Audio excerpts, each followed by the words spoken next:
Moore. Michael Moore has a new movie out called Fahrenheit 11/9, or it soon will be out. Fahrenheit 11/9. Of course, this is a play on Fahrenheit 9/11. 11/9, of course, this time refers to the fact that Donald Trump was elected because this is an emergency for our republic. The clip that he showed from his movie, by the way, is just awful. Now, I'm supposed to be on Bill Maher tonight, and I'm really disappointed because I can only be on Bill Maher for the first 15 minutes of the show. I would love to be on Bill Maher's show for the full hour because then I'd be on a panel with Michael Moore, and I could ask him about his terrible preview. But I can't actually do that because Sabbath is coming in early, so I can do the first 15 minutes of the show, and I'm looking forward to that. But Michael Moore will be on the show tonight as well. Michael Moore was on Stephen Colbert last night pushing his new movie, and he started talking about incivility in our culture. Listen to how Michael Moore describes incivility, because it really is telling. The same left that says that we should really ratchet down the rhetoric, something with which I generally agree, the same left will at the same time say, well, but I don't really apply that to, like treatment of conservatives or treatment of Republicans. Like, that's a different thing entirely. Here's Michael Moore. Sadly, is going to be Trump is not going to leave. The only way that we're going to stop this is eventually we're all going to have to put our bodies on the line. Okay. So he says that it's not enough for you just to speak out. You're going to have to put your bodies on the line. Then he says, I don't think it's the end of the world that Sarah Huckabee Sanders was thrown out of a restaurant. I wouldn't throw Sarah Huckabee Sanders out of one of my movies, but I wouldn't normally throw someone out of my movies for political differences. But this isn't just political differences. This is war. Okay, this is war rhetoric is really dangerous. And it's dangerous on every side. When people say this is war, the implication is if I pick up a gun and go do something, then that's perfectly appropriate. This is not war. Okay, it is funny. I was having lunch with a particularly famous Hollywood player yesterday whose name shall remain anonymous so he can continue to get jobs. And we were doing so at a restaurant in the middle of Beverlywood yesterday. And I was just looking around. We were talking. He was a Trump supporter. And we were just looking around and noting that this is a Tony Ritzy restaurant. Everybody in this restaurant is earning significant six-figure money. Okay, this is a very, very glamorous place. And we're sitting, I'm looking around, and I realized that everyone who's there sipping their bubbly water, everybody there who is sipping their Chardonnay in the middle of the afternoon, all those people think that we are living in the middle of a civil war and in the middle of a crisis. Right? As they're sitting there sipping their Chardonnay, they think that we are living in the middle of a fascist takeover of the United States. And it's just astonishing that this is how they think. Like, all those people would be nodding along to Michael Moore saying, we need to put our bodies on the line as they sit there eating their $200 lunches, having driven there in their Porsches. And it occurred to me that this is all delusional. This is all delusional. Listen, we're in the political space a lot. We spend all of our day in the political space. I spend all my day in the political space. And it's easy to get caught up in the back and forth. It's easy to feel that politics is really fraught right now. But the reality is, if you took somebody from 1930 and you plunked them down in the middle of 2018, they would literally think they died and went to heaven. They would literally think that, right? They can get anything they want at any time for any reason. They are not going to be poor because poverty in the United States is better than wealthy people were living in 1920. Okay, and yet we still think that we're in the middle of this massive civil war. That has to stop. In a second, I'm going to explain why that has to stop. So the reason the reason that we have to stop with the crisis mentality is because crisis mentality leads people to the belief that harsh and sometimes evil action is necessary. And sitting around in a place like Los Angeles while the sun streams through the big windows and everybody is eating their lobster, I had a Coke. While everybody is doing that, it occurs to you that the more we think that our neighbors are our enemies, the more likely we are to start anticipating tactics that are bad. So the shooting that happened in Maryland has nothing to do with President Trump. But I don't think it's questionable that the temperature in the country has risen to a certain extent. I'm trying to be reflective about this as I possibly can and honest with you. I think the temperature in the country has risen to a level that is unsustainable. And I think it's based on nearly nothing. I think our political differences matter an awful lot. I think politics matter an awful lot. I think our rights matter an awful lot. And I think that some of our rights are at crisis point in terms of our defense of those rights. But I don't think that we are at the point where Americans are ready to put their bodies on the line, as Michael Moore says, that it's time to see this as a civil war in any real way. And there may be an intellectual civil war going on, but that intellectual civil war has been going on for generations in the United States. Maybe it's a little worse now than it was any time since 1960s, but I don't buy into the idea that this is a time that is deserving of the kind of vitriol and insanity that we are seeing. And it's being promulgated by people on both sides, but particularly on the left right now. Because what the left is doing is they're doing what Michael Moore does, which is, I love civility. Civility is great, but I can't be civil with these evil Republicans, so civility must end. Maxine Waters is a case in point of this. So Maxine Waters has now said, the representative who said just earlier this week that there should be mob justice against a bunch of people going to gas stations if you disagree with them. She said on Thursday she's seen an increase in threats since she made controversial comments encouraging protesters to heckle and harass members of Trump's cabinet in public spaces. She said that she got threatening messages and hostile mail at her offices. She canceled 2 scheduled appearances in Alabama and Texas. She said she got one very serious death threat on Monday from an individual in Texas. And she says, as the president has continued to lie and falsely claim that I encourage people to assault his supporters while also offering a veiled threat that I should be careful, even more individuals are leaving threatening messages and sending hostile mail to my office. I mean, this is indicative of the way that our politics is working right now. Maxine Waters doesn't like when anybody attempts to assault her because no one would like that because it's terrible stuff. But then she'll go out and encourage people to assault people at gas stations. And she did encourage people to assault people at gas stations. The word assault, by the way, does not mean battery. Right? In the legal terminology, she encouraged people to get in people's faces at gas stations and threaten them. Okay, that is not battery. Battery is when I hit you. Assault is when I threaten you. She did encourage that.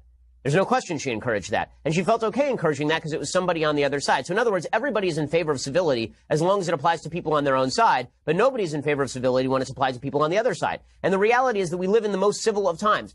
Violence in the United States is at 50-year lows. It is. The level of vitriol may be at a 50-year high, but violence in the United States is at a 50-year low. We're living in a pretty paradisical situation. The economy is doing great.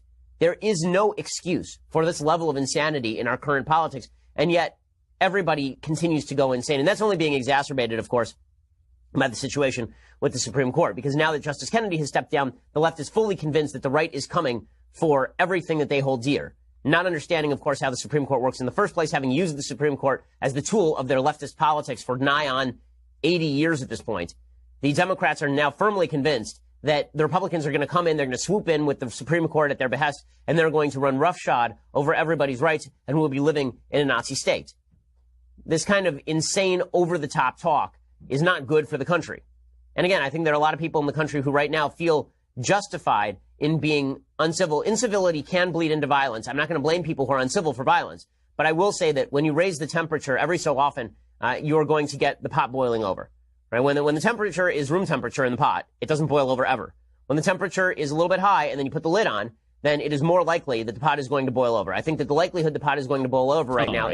So let's jump right in with Michael Moore. Michael Moore is he's a troll. He's been a professional troll for a very long time. If you remember Michael Moore, the fat guy who does bad documentaries going all the way back to Roger and Me, he's not untalented is the truth. If you watch his documentaries, he knows how to put together a film. He knows how to put together a documentary.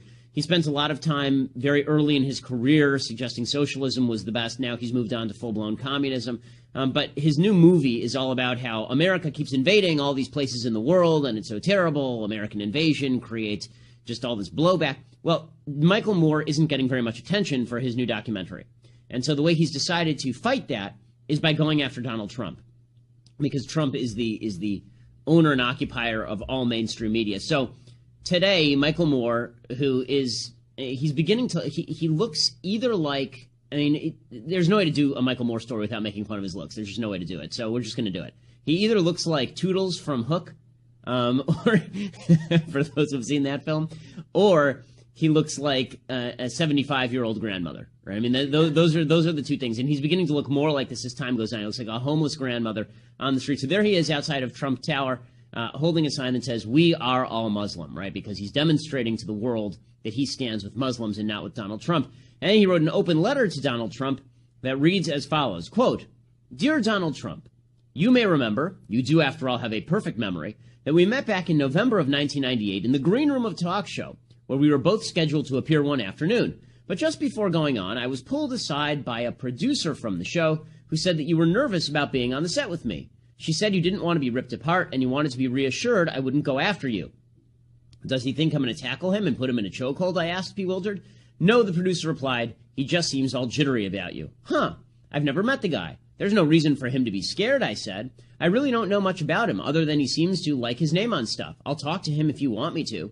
And so, as you may remember, I did. This is all Michael Moore's letter to Donald Trump. "I went up and introduced myself to you. Quote, The producer says you're worried I might say and do something to you during the show. Hey, no offense, but I barely know who you are. I'm from Michigan. Please don't worry. We're going to get along just fine. You seemed relieved, then leaned in and said to me, I just didn't want any trouble out there, and I just wanted to make sure that you and I got along, that you weren't going to pick on me for something ridiculous. Pick on you? I thought, where are we, in third grade? I was struck by how you, a self-described tough guy from Queens, seemed like such a fraidy cat. First of all, I don't believe Michael Moore's photographic memory for conversations that happened 17 years ago, because I don't think anybody has that sort of photographic memory. But we'll take it for what it's worth. He says, you and I went on to do the show. Nothing untoward happened between us. I didn't pull on your hair, didn't put gum on your seat. What a wuss was all I remember thinking as I left the set. And now, here we are in 2015, and, like many other angry white guys, you are frightened by a bogeyman who is out to get you. That bogeyman, in your mind, are all Muslims. That bogeyman are all Muslims. Not just the ones who have killed, but all Muslims. Fortunately, Donald, you and your supporters no longer look like what America actually is today. And this is the leftist triumphalism. We are not a country of angry white guys. Here is a statistic that is going to make your hair spin.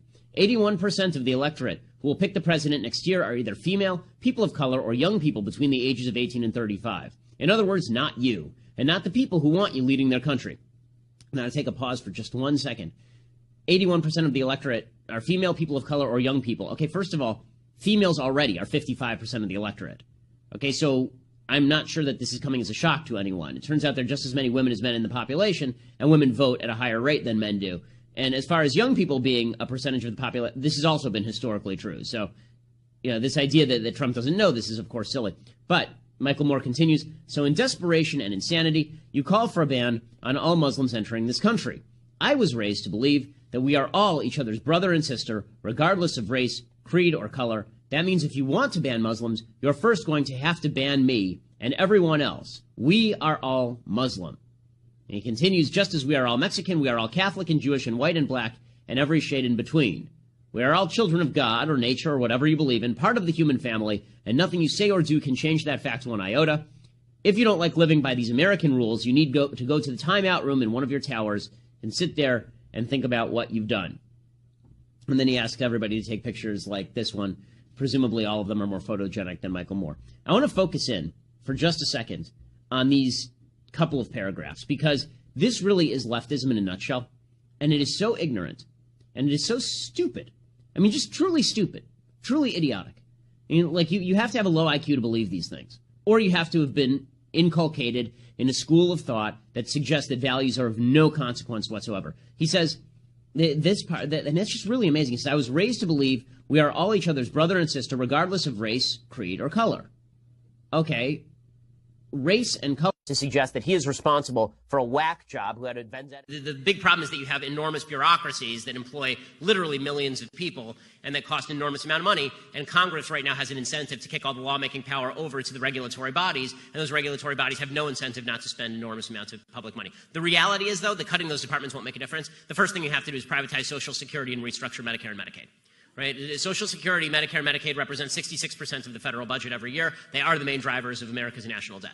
And so anything else is just trimming around the edges. When we talk about cutting waste, fraud, and abuse, it ain't going to do it. There just isn't enough waste, fraud, and abuse to fill in that gap. So, by the way, Social Security, I mean, that's something everybody in this room should be for, restructuring of Social Security. You guys aren't seeing a buck. Okay, I'm not seeing a buck either. I'm never seeing that money again. That money is down a rat hole. Okay, you're paying that money in, it ain't coming out.